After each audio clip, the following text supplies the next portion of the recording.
So one of the things I do this time of the year is that I go through my freezer and I make room for the new harvest that's coming in the next month or so. So one of the things I came across this morning was I have 5 tri-tip steaks that really I think I'm going to turn into some beef stew.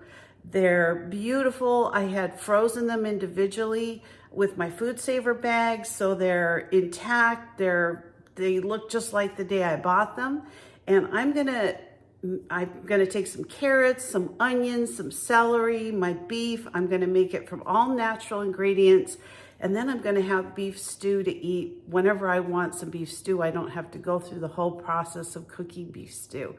So join me today. I'm gonna show you the start to finish of the canning process.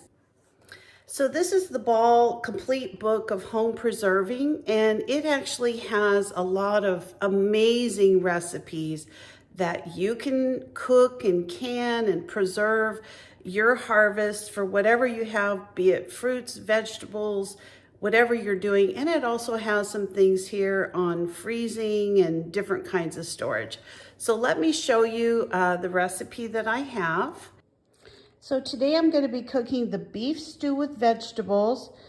This is on page 407 of the Complete Book of Home Preserving through Ball. And this is a really good recipe. I've made it before. It comes out really good. So one of the first things that I did is I washed up my jars. I'm going to be canning my beef stew in pint-sized jars. I've got my meat all cut up. I've got potatoes that I put in some water. I've got some celery, onions, and carrots. So let me put my jars inside of my pressure canner. I'm gonna put them in some water and just get those heated up while I'm in the process of getting the beef stew started. So while the jars are starting to heat up and sterilize, I'm just going to heat up a little bit of oil in my fry skillet, and then I'm going to be adding my beef chunks and letting those brown up. So as the beef starts to heat up, you're just going to turn it. You're not really looking to cook it. You just want to brown the meat.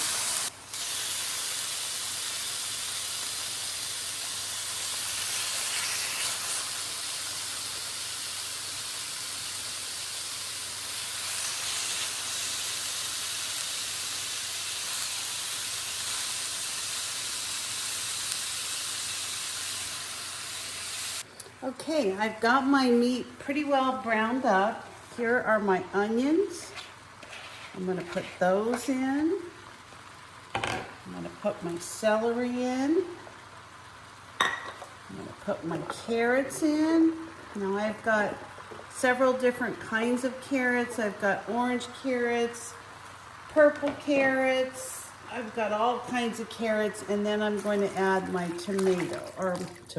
my potatoes. And for this, I'm just adding the potato water.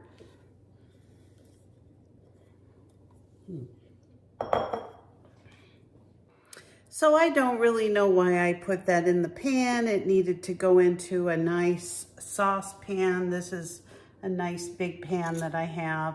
And so all I'm gonna do is just let this come up to a boil.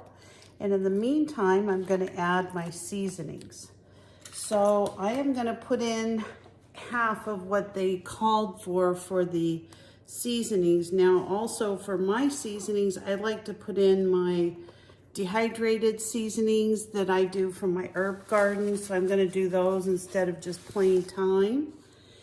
And then I'm gonna just put in some salt and pepper. Let me grab my,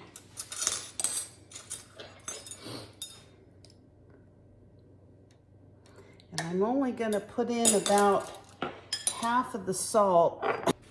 I'm gonna put in 2 teaspoons of salt. It's basically half of what they ask you to put in. Excuse me. And then I'm gonna put in my better than bouillon.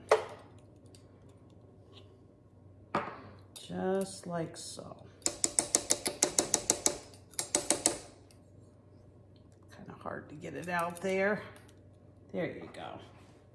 And that's it. I'm just gonna bring this up to a boil and we will be ready to put that into the jar. So let me just clean up this mess and get everything ready.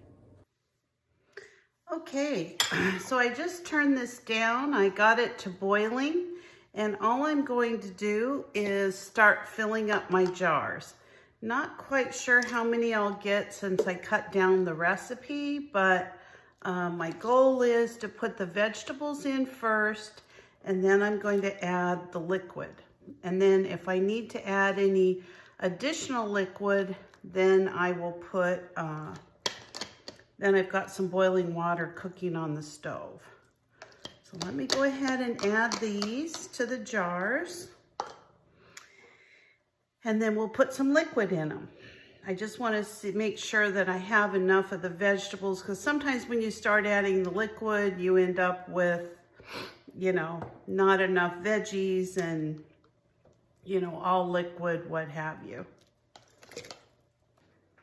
So I've got the vegetables in the jars. I'm going to go ahead and just add the liquid, and I'm going to fill this up to 1-inch headspace. Now this actually made a lot more than I thought it was going to. So far I've got 8 jars, and I'm just filling them up within the 1 inch, and then I'm going to go in and kind of debubble the jar so there's no air bubbles in them. So the next thing that I'm gonna do is I'm just going to take a clean, I actually use a skewer. You're supposed to use a, you know, a non-metal object, and I just run it along the sides of the jars and just make sure that I get all the air out from the vegetables, and then I can kind of determine if I have a little bit too much in there. I definitely don't want it over the 1-inch mark. So let me just go along here. I find the skewers work really good just because they're so tiny. They're so skinny. They kind of fit into those little grooves that a lot of things don't fit in.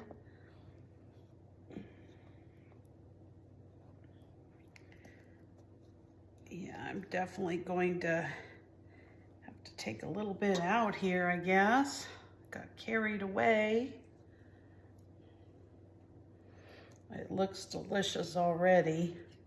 And these are gonna make some great meals for other types of things that I'm cooking on nights I don't really want to cook. This is just such a nice alternative. I love beef stew. All right, let me just top these off with liquid, and I'm just making sure that nothing's over the 1-inch mark. I think everything looks really good. I think I just put in a lot of veggies, but anyway, I've got everything ready to seal up. I'm just gonna take a little bit of vinegar on a paper towel. I'm gonna go across the tops of these. Now you don't want any grease or debris from the food to be on there, because honestly, to go to all this work and not have your jars seal, it's just not something you want to happen. So I actually am very liberal with the vinegar, but I want to make sure there's no grease on these jars when I get them in the canner.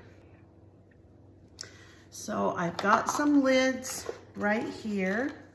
When you're pressure canning, you don't actually have to take your lids and, you know, do anything to them.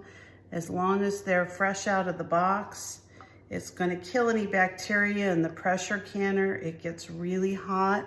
I'm actually going to go get another box of lids and then start on my next set of jars. The next step is you're just going to take your lids and screw these on, just like so. These are ready for the pressure canner. Let me finish up. This is what they look like.